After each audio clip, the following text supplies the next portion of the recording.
Olá, como vai? É um prazer estarmos mais uma vez aqui reunidos no nosso canal da Igreja Famílias em Cristo na internet. E eu quero te dar as boas-vindas em nome do nosso pastor presidente, pastor Ricardo Barbosa. Hoje nós vamos compartilhar um texto da Palavra de Deus que se encontra no livro de Jó, no capítulo 42. E antes de nós lermos propriamente, eu já vou te convidar a se inscrever no canal, ativar o sininho para receber sempre a notificação. Vamos fazer uma oração para dar início a esse tempo de ministração via internet, né? Senhor Deus, obrigado porque estamos aqui, oramos porque cremos no poder da oração e pedimos para que o Teu Espírito, que é santo, opere nessa hora, na minha vida, através da minha vida e na vida daqueles que vão receber a Tua palavra, não somente hoje, mas também nos dias que estão por vir, porque essa mensagem fica gravada, fica registrada, fica na rede mundial de computadores e não sabemos, na verdade, até onde ela vai chegar, mas sabemos que ela vai alcançar todas as vidas as quais o Senhor predestinou para receberem esta palavra. Em nome de Jesus, assim pedimos a tua bênção. Amém e amém. Eu queria ler com você o capítulo 42, não vou ler o capítulo todo, vou ler do verso 1 até o verso 6, depois eu vou saltar para o verso 12, para a gente sintetizar o entendimento dessa palavra, dessa ministração. Diz assim o texto de Jó, capítulo 42. Então respondeu Jó ao Senhor: bem sei que tudo podes, e nenhum dos teus planos pode ser frustrado. Quem é aquele, como disseste, que sem conhecimento encobre o conselho? Na verdade, falei do que não entendia, coisas maravilhosas demais para mim, coisas que eu não conhecia. Escuta-me, pois havias dito, e eu falarei, eu te perguntarei e tu me ensinarás. Eu te conhecia só de ouvir, mas agora os meus olhos te veem. Por isso me abomino e me arrependo no pó e na cinza. Versículo 12. Assim, abençoou o Senhor o último estado de Jó mais do que o primeiro, porque veio a ter 14.000 ovelhas, 6.000 camelos, 1.000 juntas de bois e 1.000 jumentas. Também teve outros 7 filhos e 3 filhas. Chamou o nome da primeira Gemima, o da outra Késia e o da terceira Queren-Apuque. E em toda aquela terra não se acharam mulheres tão formosas como as filhas de Jó. E o seu pai lhes deu herança entre os seus irmãos. Depois disto, viveu Jó 140 anos e viu a seus filhos e aos filhos dos seus filhos até a 4ª geração. Então morreu Jó, velho e farto de dias. Amém.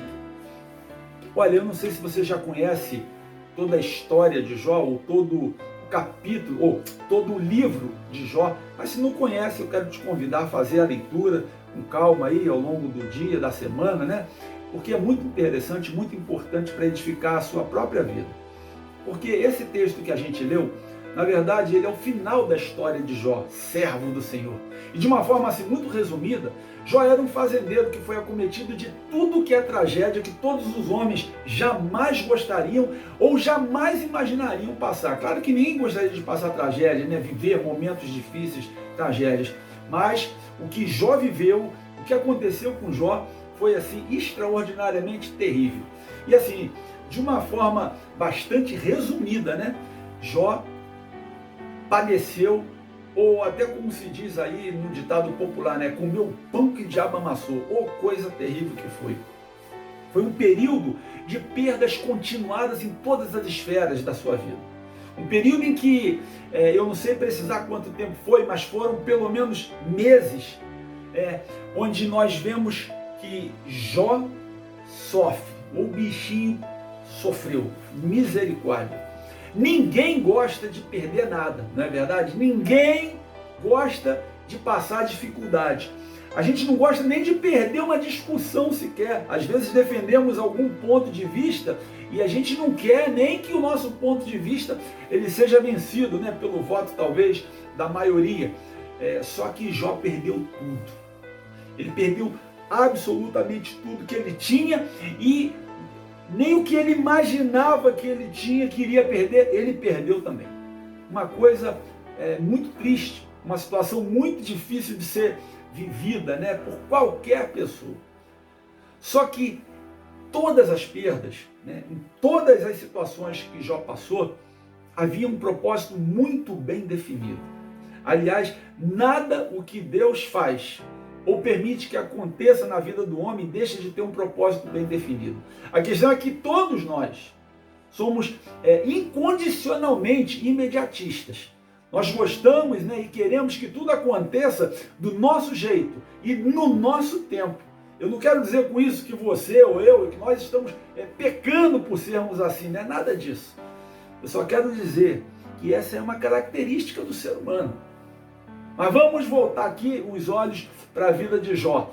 Vamos aqui perceber, entender e aproveitar alguns ensinamentos, algumas coisas, alguns valores importantes para as nossas vidas nos dias de hoje. Porque querendo ou não, as experiências de outros trazem ensinamentos importantes, experiências que às vezes são até trágicas, né? Trazem ensinamentos importantes para as nossas próprias vidas. E o primeiro ensinamento que eu posso identificar aqui, que eu quero compartilhar com você, é que a vida é uma semeadura. Mas como assim? É um negócio que parece muito óbvio, né? Só que é óbvio mesmo. A vida é uma semeadura. Porque quando você lê, por exemplo, o início desse livro de Jó, o autor, que não é propriamente identificado, uns atribuem a autoria ao próprio Jó, outros atribuem a autoria a Moisés, outros ainda falam que foi um dos profetas, mas isso nem vem ao caso nesse momento aqui. A questão é que o início, o autor afirma, diz, apresenta para a gente quem era Jó. Em um breve relato, ele diz que Jó era um homem íntegro, era um homem reto, era um homem temente a Deus e que se desviava do mal. Quantas pessoas você conhece, hoje inclusive dentro das igrejas locais que nós temos por aí, quantas pessoas que você conhece que tem essas características? Será que você é uma delas? Se for, amém, aleluia, glória a Deus, continue assim. Mas veja que é um relato sobre a vida de Jó extraordinário, onde o autor está dizendo, olha, Jó era um homem justo, um homem reto, um homem que se desviava do mal. Caramba, temente a Deus.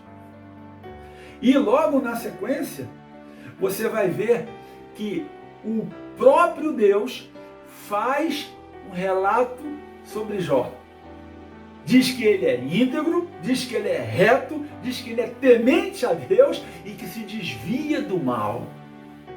Que coisa extraordinária. O próprio Deus está falando sobre Jó. Agora vamos ser sinceros, né? Jó tinha uma conduta irrepreensível.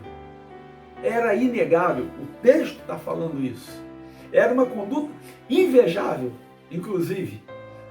Porque certamente essa conduta de Jó, esse estilo de vida de Jó, despertava a admiração de muitas pessoas, mas também despertava inveja. Olha, você sabe que tem muita gente olhando para você, olhando para mim, e que alguns até nos admiram, mas tem muita gente que tem inveja da gente. Eu não sei porquê, mas isso é do ser humano. Pensa comigo, a vida é uma semeadura. E Jó parece, pelos relatos que nós vemos do autor e do próprio Deus, Jó parece que só está semeando sementes boas. Só coisas produtivas, coisas boas propriamente dito.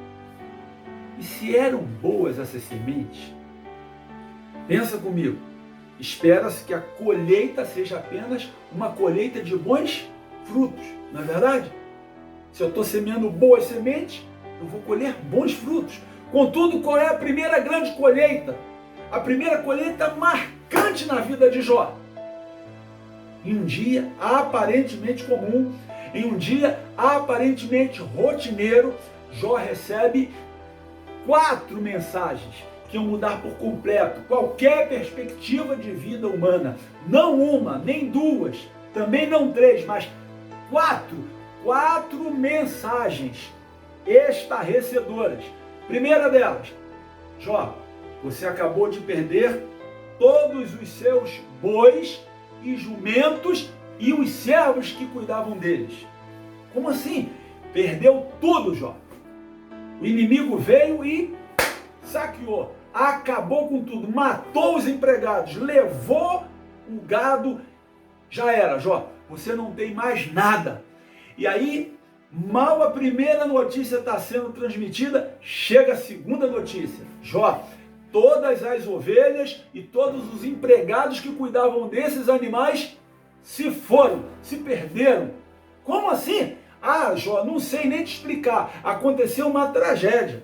Caiu um fogo do céu, queimou tudo, acabou com tudo, Jó. E aí, mal essa notícia está sendo transmitida, vem a terceira notícia. Jó, você perdeu todos os camelos e todos os animais, todos os servos que cuidavam desses animais. É o quê? Não sei, Jó, te explicar, mas de repente surgiu um inimigo de todo lado e matou os empregados, levou os camelos. Uma desgraça, Jó. Parece que Jó, naquele momento, quando ele vai pôr a mão na cintura para suspirar ou respirar mais fundo, para pensar naquilo que ele acabou de ouvir, vem então a quarta e mais terrível, mais dramática notícia. Jó, eu nem sei como te falar isso, meu amigo. Eu vou te dizer, porque só eu escapei para te dar essa triste e infeliz notícia. O que foi agora? Você perdeu todos os seus filhos. O quê? Um vento soprou. Eu já não sei nem o que aconteceu direito. Eu estou zonzo. Eu sei que a casa caiu, literalmente. Morreu todo mundo. Só eu escapei para te dar a notícia. Meu amigo, que colheita é essa?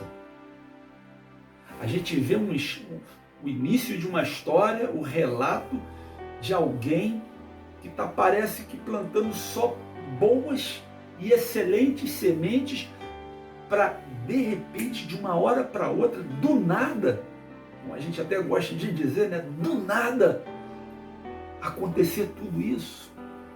Eu não sei se você já teve uma perda significativa na sua vida e nem quero comparar os níveis de perdas, mas vamos combinar, é muita desgraça de uma vez só, né? Não? O que você faria numa situação dessas?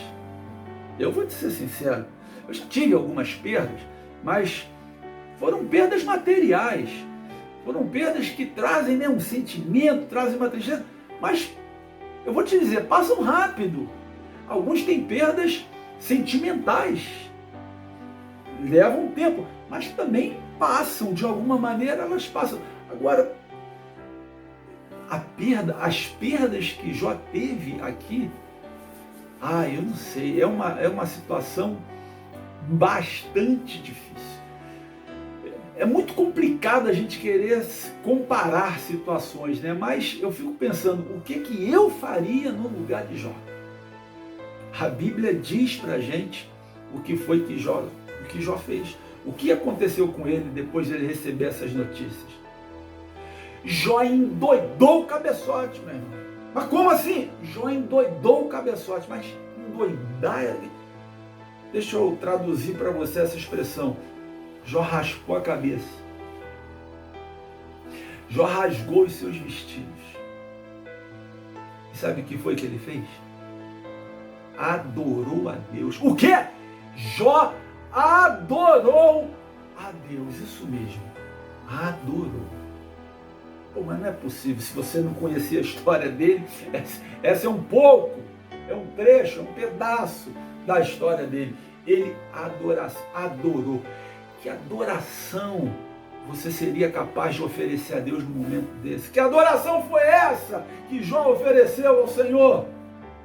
Como é que alguém encontra força ou motivo para adorar a Deus nesse momento? Jó continuou semeando na sua vida espiritual. E guarda bem isso, a vida é uma semeadura. Tem um segundo ensinamento que eu quero destacar para você aqui com a vida de Jó, com os acontecimentos da sua vida. Os teus inimigos não se cansarão de te atacar. Se você pensa que o teu vizinho não gosta de você, ou que alguém está chateado contigo, ou alguém tem raiva de você, ou alguém declaradamente é teu inimigo, você não faz ideia de quem é o inimigo espiritual da tua alma. Que está o tempo todo bolando, arquitetando uma forma de te minar, de te roubar, de te destruir. O teu inimigo não se cansa de te atacar. Há um ditado que diz que miséria pouca é bobagem, não é verdade? Jó estava na pior, no farelo do biscoito. Ele estava destruído por dentro. E às vezes a gente passa por momentos difíceis mesmo na vida, em todas as esferas. Momentos que trazem tristeza profunda. Momentos de aparente solidão. Inclusive, você pode pensar assim, pô, eu estou sozinho, ninguém me ajuda nisso. Saiba e creia que você não estará só nunca, jamais. Mas como assim? Por que você está me falando isso, Carlos? Não estará desassistido, porque lá do alto e sublime trono tem um Deus todo-poderoso atento a tudo que acontece na e com a tua vida. Amém? Por isso, fala um amém aí onde você estiver. Porque quando você fala amém, você está dizendo assim seja. Eu creio, eu quero que isso seja verdade na minha vida. Lá no alto e sublime trono, onde Deus habita, Ele está olhando para você, Ele está atento às suas necessidades. Ele está preocupado contigo, Ele se importa com você mesmo. E foi nesse momento que a declaração de Deus mudou um pouco sobre a vida de Jó. Como assim? Está escrito, depois você pode ler, pode estudar, você vai entender bem. Antes, Deus estava dizendo que Jó era um homem íntegro, um homem reto, um homem temente a Deus e um homem que se desviava do mal. Agora, depois dessas perdas que Jó teve, depois desse ato de raspar a cabeça, de rasgar as vestes e de adorar, Deus fala assim, além de tudo que Jó era, além de tudo que Jó já fazia, Jó ainda retém a sua sinceridade, ou a sua fidelidade, ou ainda, de uma forma mais profunda, o seu temor a Deus. Aleluia! Deus está dizendo, além de tudo isso, Ele ainda retém a sua sinceridade.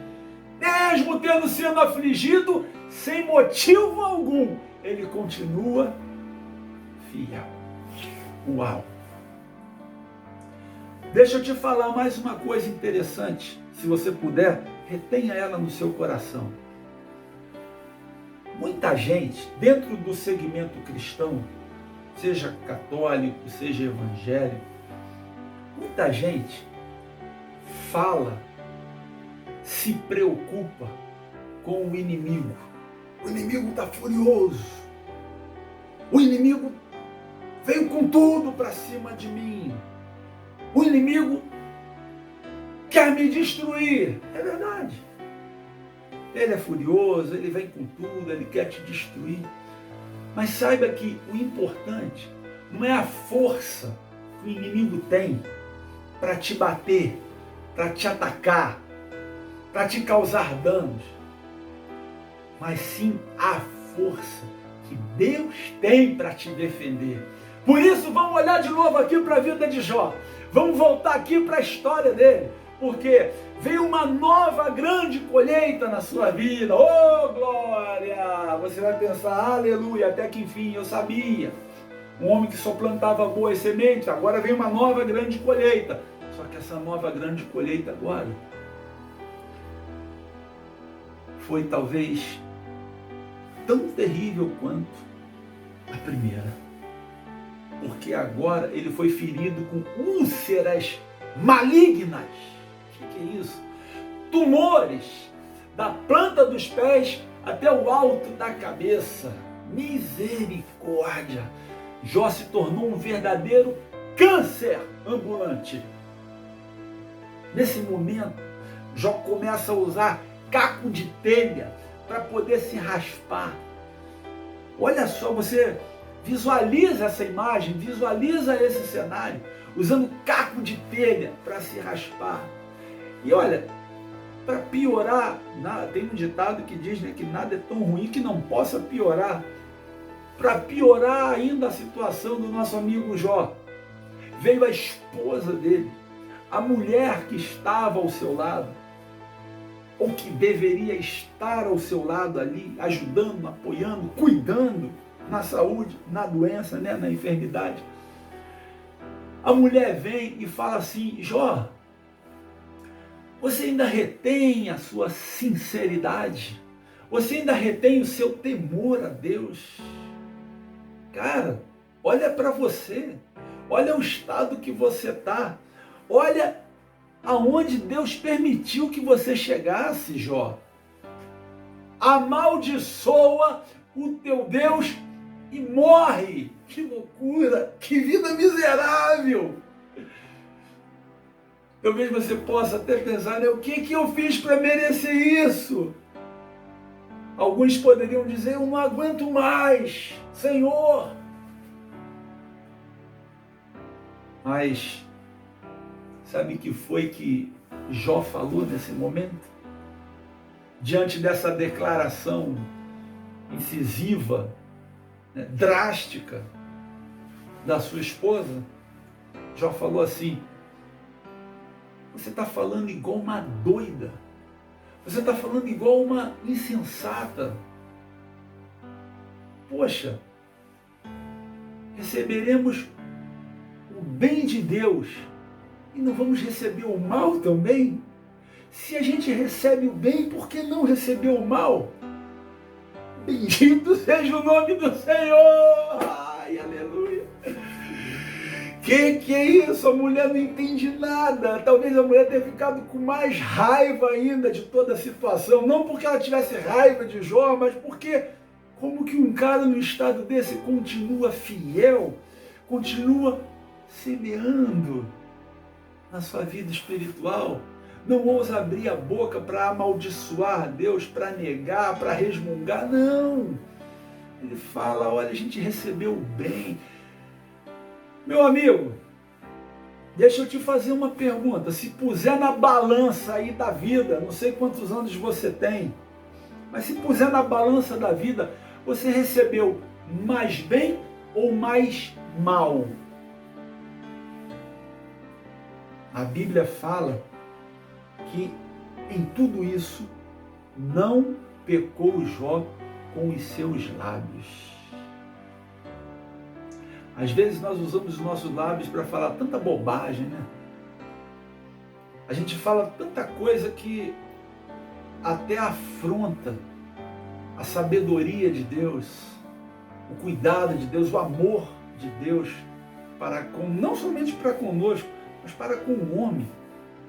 A Bíblia fala que Deus amou o mundo, e quando fala do mundo, está falando de toda a criação, cujo homem é a principal delas, é a mais sublime, é a mais excelente, aquela que foi feita segundo a imagem e semelhança. A Bíblia fala que Deus amou o mundo de uma tal maneira que Ele deu o seu único Filho, para que todo aquele que nele crê não morra, não se perca eternamente, mas que tenha vida, vida plena. E vida plena não é uma vida simplesmente cheia de bens materiais, não. É uma vida feliz, uma vida em Deus, uma vida com Deus. E não uma vida de 10, 20 ou 50 ou 100 anos, não. É uma vida eterna. Em todas estas coisas, não pecou Jó com os seus lábios. Por muito menos, às vezes, a gente abre a boca para praguejar, né? Quer ver uma forma de praguejar ou de murmurar? É quando você e eu, quando nós vivemos uma situação das menores às maiores, eu não quero aqui graduar as situações, mas nós começamos: Ai, ai, ai. Isso é lamentação, isso é lamúria, isso é resmunga, é resmungar. Isso é muitas vezes até afrontar o carinho de Deus, o cuidado. Eu me policio muito, principalmente nessas coisas que a gente considera pequenas, né? Mas, por exemplo, às vezes, eu tenho o hábito de, toda vez que eu vou sair de casa, de fazer uma oração, entregando o meu dia a Deus, pedindo para que Ele me conduza segundo a vontade dEle e não a minha. Eu faço planos. Eu vou te dizer que eu faço planos, talvez para quase tudo. E eu busco agora submeter esses planos a Deus. Senhor, a minha vontade é essa. Administra essa vontade para que ela seja agora segundo a tua vontade. Se ela não for segundo a tua, eu quero seguir a tua, porque eu sei que a minha é falha. E aí, às vezes, eu saio de casa, pego logo um carro murrinhando na minha frente. Qual é a primeira reação natural? Ai, logo agora, 7h30 da manhã, 7 horas, 6 horas, 8 horas, a hora que for. Esse cara murrinhando, esse cara atrapalhando. É a primeira reação natural. Mas como eu fiz a oração, ou como eu faço a oração de entregar meu dia ao Senhor, eu me policio. Eu procuro dar graças. Obrigado por esse carro aí que está me segurando para eu não chegar precipitadamente a determinado lugar. E vamos que vamos. Nesse momento, Deus dá essa declaração. A Bíblia fala que Jó não pecou. E aí a gente vai ver do capítulo 3 ao 37, 3 amigos chegando junto de Jó. Inicialmente seria para consolá-lo, mas na verdade esses amigos infernizaram a vida de Jó. Coisa terrível. Acabaram, talvez até agravando aquele momento psicológico de dor, de sofrimento. Só que tem um detalhe. Lá do alto, lá do sublime trono, tem um Deus poderoso atento a tudo que acontece na tua vida, com a tua vida. Não foi diferente com Jó. Olha, do 3 ao 37, talvez Deus estivesse lá de braço cruzado, olhando para aqueles 3 amigos lá, ó, argumentando, querendo falar, acusar, procurar defeito, pecado. Aí vem o nosso terceiro ensinamento. Quando menos você espera, Deus se levanta em teu favor. Ai, mas Deus não fala comigo. Ah, coitado de mim. Quando menos você espera, Deus levanta no seu favor, em seu favor. A partir do capítulo 38 até o 41, Deus começa a falar com Jó. Aquele Deus que estava em silêncio até então, aquele Deus que aparentemente não estava se importando, não, ele estava atento.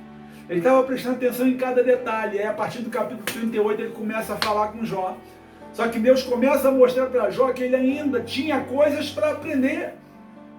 Que não são palavras de lamúria, ou mesmo palavras de aflição que vão influenciar nos planos de Deus. Que nada escapou ao controle do Senhor. Que Deus sabia e estava atento a tudo que estava acontecendo na vida de Jó. Da mesma maneira que ele está atento a tudo que acontece na sua vida. E aí Deus começa a mostrar para Jó que a sua capacidade divina de projetar, de cuidar de todas as coisas, é mais do que suficiente para gerenciar aquela situação caótica que Jó estava vivendo. E eu quero falar para você que o mesmo Deus de Jó é poderoso para gerenciar a situação caótica que o nosso país, o Brasil, está passando, está vivendo. É o mesmo Deus que é capaz de gerenciar a situação difícil, trágica, que você possa estar passando em casa ou no trabalho, diante das perdas que você já sofreu ou está sofrendo. Já também ouviu as palavras do Senhor.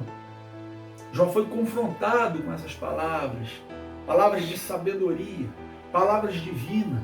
E qual foi a conclusão de toda essa história, desse episódio? é o nosso quarto e último ensinamento por hoje, onde Jó vai nos mostrar com muita simplicidade, humildade e clareza. Reconheça o amor de Deus pela sua vida. Bem sei eu, olha o que Jó está falando, bem sei eu, versículo 2 do capítulo 42, bem sei eu que tudo podes e nenhum dos teus planos pode ser frustrado. Deus tem sonhos para você, Deus tem planos e ideais para a tua vida, da mesma maneira que Ele tinha na vida de Jó. Por isso, não pare de semear. Por isso, não joga a toalha. Por isso, não abra mão de estar no centro da vontade de Deus. Olha para o final da vida de Jó, o versículo 12. Extraordinariamente poderoso. Assim, abençoou o Senhor o último estado de Jó mais do que o primeiro, porque veio a ter 14.000 ovelhas, 6.000 camelos, 1.000 juntas de bois. Sabe o que a Bíblia está dizendo aqui? Que Deus deu tudo em dobro para o Jó, em relação a bens materiais. Mas ele foi além. Ele deu ainda os 10 filhos que Jó havia perdido. E desses 10, 3 eram mulheres. E destas 3, ou melhor, estas 3, foram as mulheres mais lindas de toda aquela região. Mas não parou por aí não. Depois que tudo isso aconteceu, quantos anos você tem? 40? 50? 70? 80? Você acha que já viveu muito? Você acha que vai viver muito? Depois de tudo isso, diz a Bíblia, viveu Jó 140 anos e viu aos seus filhos e aos filhos dos seus filhos até a 4ª geração. Aleluia! E morreu, versículo 17, Jó, velho e farto de dias. Que é isso? Passou por todo esse sofrimento. Durou o que? 6 meses? 1 ano? Não sei. Mas eu sei que depois, por ele ter se mantido fiel, a vida é uma semeadura, por ele ter continuado semeando, agora veio a colheita esperada. Jó viveu 140 anos, rico financeiramente falando, bem estruturado em se falando de família, e ele viu até a 4ª geração dos seus filhos, morrendo velho e farto de dias. Qual é o fim que você planejou, ou qual é o fim que você espera ter? Eu não sei se você, se nós, vamos passar pela morte física, mas como é que vão ser os nossos últimos anos sobre a face da terra? Em termos de saúde, em termos de finanças, em termos de família. A vida é uma semeadura. Reconheça o amor de Deus por ela, pela tua vida. E tome as boas decisões hoje. Porque o Deus de Jó está atento às suas necessidades e também ao seu clamor. Deus te abençoe. Paz seja contigo e até o nosso próximo encontro.